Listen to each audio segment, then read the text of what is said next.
The Sports Source is brought to you by Fast Frame, with exciting Vol sports prints now available.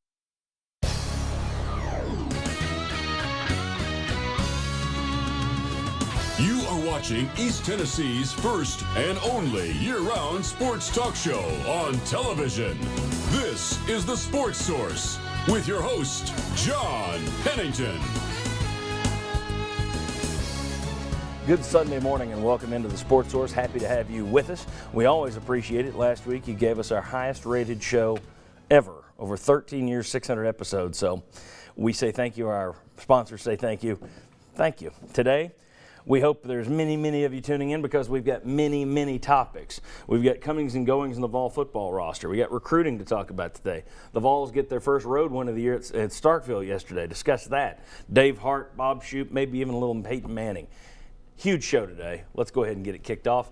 First segment of our show brought to you by Phil Cobble Fine Homes and Land. And if you are looking for a new home or looking to sell your current home, trust Phil and his team. They even handle the condominium market, like this fantastic 1 year young upscale condo out in Farragut within walking distance of Turkey Creek. Beautiful condominium, only a year old. You see it right there. Under $500,000. It's a terrific deal. Phil Cobble Fine Homes and Land. Even if you're in the condo market, they are the folks to call. All right. These are the guys I call every Sunday and have on the show. We have Bob Hodge right here. We have Jimmy Himes right there. We got Chuck Cavaleras down there. Gentlemen, not a bad week for the Volunteers. You introduce your new defensive coordinator, and then the defensive coordinator has a couple of guys who say, yep, coming back, which is good news. When you ranked these guys a few weeks ago about who you could least afford to lose, number one was Jalen Reeves-Maben, I think, because he just was a tackling machine. He's coming back. Cam Sutton coming back. And a lot of the time this year, nobody threw in Sutton's direction. How big are those comebacks for the Volunteers? I'm going to start down with Chuck for once. I think it's at least a 9 on a scale of 10 because that really says something, too, about Bob Shoop taking over your defense.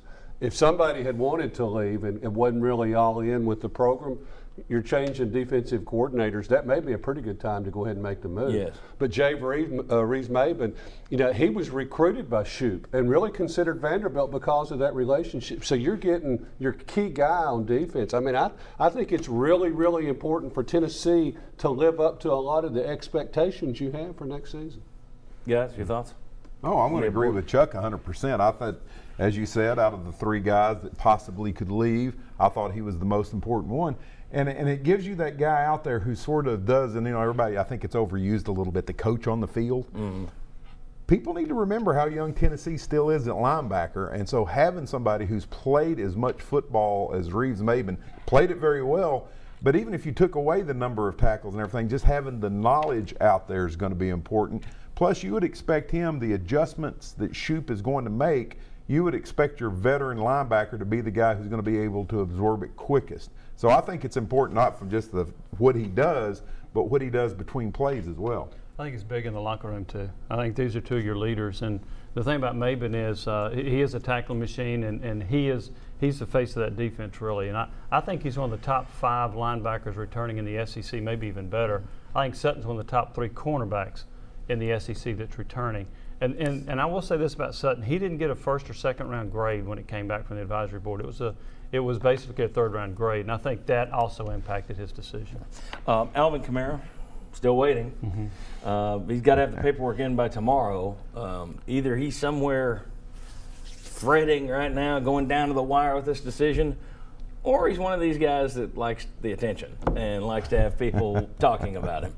And I went back and looked, and sure enough, on signing day, he was not somebody who had committed early. He was one of the guys that had to put the hat on and everything. But still waiting on his decision. Folks will give credit. Folks at VolQuest.com reported this week that Kamara and his family met with UT's coaches to get an idea of how he would be used this season. I know this isn't going to be popular, but my response would be, well, you'll be used like a football player. End of discussion. Game plan, game to game. Not going to bend over backwards to suit you. That's my take. Your thoughts on UT putting out an idea of how we're going to use you? We're probably going to use you more like we did the last half of the season, which everybody's got to go over how he's used the last half of the season. We got numbers on that in a second. Your thoughts on UT kind of doing what they can to re-recruit Alvin Kamara. I'd show him the tape of the last half of the season. So this is how we're going to use you. Because I think they were more effective. I think it took Tennessee a little while to figure out how they did want to use him. And I think they were more effective with him the second half of the year. And I don't see what else are you going to do. You're going to take carries away from Hurd? Well, see, that's the issue. If you're going to do more with Kamara, who do the carries come from? Do you put him in the slot a little bit, maybe? That's one of the things I would look at doing. I mean, I'm going to say, look, we're going to try and get the ball to you 10 or 12 times a game. And if you want to be the punt return guy, we'll look at that. Well, let me put up some numbers before we go further. This is one of these. Yeah. Jimmy loves this. When I dropped the topic on them the last second, I did the numbers 2 days ago. Look here, Kamara touches. Now you got the rushes on the left, the pass completions, the receptions on the right.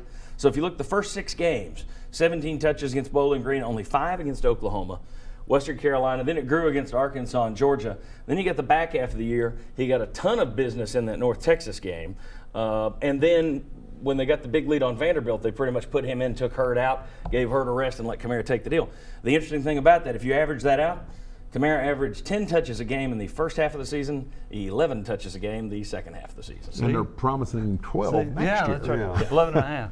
No, that's not counting the bowl, but with 14 touches. Look, I have no problem with him using Kamara. I think they should. And he had more yardage in the second half than he did the first half. He was more effective, even though the touches were about the same. But he had, interestingly, 5 touchdowns first half, 5 touchdowns back half, too. So we all remember those last 3 games, and it's in our heads that, oh, man, they used him so much more than they did in the first half. Numerically, not quite. I'll tell you what I think they did. I think they used him in the backfield more with Hurd in the second half of the year.